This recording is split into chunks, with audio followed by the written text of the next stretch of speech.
ರಾಜ್ಯ ಸರ್ಕಾರದ ಶಕ್ತಿ ಯೋಜನೆ ಮಹಿಳೆಯರಿಗೆ ಶಕ್ತಿಯನ್ನು ತುಂಬಿದ್ದು ನಿಜ. ಆದರೆ ಶಾಲಾ ಕಾಲೇಜು ವಿದ್ಯಾರ್ಥಿನಿಯರಿಗೆ ಒಂದು ಸಮಸ್ಯೆಯಾಗಿ ಪರಿಣಮಿಸಿದೆ. ಸರಿಯಾಗಿ ಬಸ್ ಬಾರದ ಕಾರಣ ಸರಿಯಾದ ವೇಳೆಗೆ ಶಾಲಾ ಕಾಲೇಜಿಗೆ ಹೋಗಲು ಆಗದೆ ವಿದ್ಯಾರ್ಥಿನಿಯರು ಪರಿತಪಿಸಬೇಕಾದ ಒಂದು ಪರಿಸ್ಥಿತಿ ನಿರ್ಮಾಣವಾಗಿದೆ. ರಾಜ್ಯದ ಕಾಲೇಜೊಂದರ ವಿದ್ಯಾರ್ಥಿನಿಯರು ಪ್ರತಿಭಟನೆ ನಡೆಸಿ, ನಮಗೆ ಯಾವುದೇ ಕಾರಣಕ್ಕೂ ಶಕ್ತಿ ಯೋಜನೆ ನೆಪದಲ್ಲಿ ಫ್ರೀ ಬಸ್ ಸಂಚಾರ ಬೇಡ, ನಮಗೆ ಸರಿಯಾದ ವೇಳೆಗೆ ಶಾಲಾ ಕಾಲೇಜಿಗೆ ಹೋಗಿ ವಿದ್ಯೆ ಕಲಿಯಲು ಅವಕಾಶ ಮಾಡಿಕೊಡಬೇಕು ಎಂದು ಅವರು ಅಧಿಕಾರಿಗಳ ವಿರುದ್ಧ ತಮ್ಮ ಒಂದು ಆಕ್ರೋಶವನ್ನು ಹೊರಹಾಕಿದ ವಿಡಿಯೋ ಇದೀಗ ವೈರಲ್ ಆಗುತ್ತಿದೆ.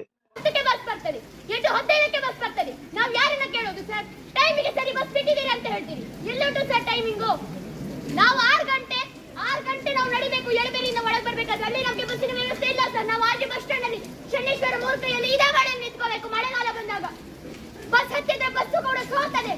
ಬಸ್ ಅಲ್ಲಿ ಕೂಡ ಹಾಕಿ ಕೂಡುದ, ಬಸ್ಸು ಕೂಡ ಸರಿ ಇಲ್ಲ ಸರ್. ಒಂದೇ ಬಸ್ ಇರುವುದು 8 ಗಂಟೆಗೆ ಒಂದು ಬಸ್ಸು, ಅದಾದ್ಮೇಲೆ ಇರುವುದು 9 ಕಾಲಿಗೆ, 9 ಗಂಟೆ 10 ಗಂಟೆಗೆ. ಅದು ಪ್ರೈವೇಟ್ ಕೂಡ, ಅದು ಪ್ರೈವೇಟ್. ಪಾಸ್ ಮಾಡಿಸಲು ಏನ್ ಮಾಡ್ಬೇಕು ನಾವು? ನಾನು ಹೆಣ್ಣು ಹೌದು, ನನಗೆ ಫ್ರೀ ಬಸ್ ಉಂಟು ಅಂತ ಹೇಳ್ಬೋದು ಸರ್ ನೀವು.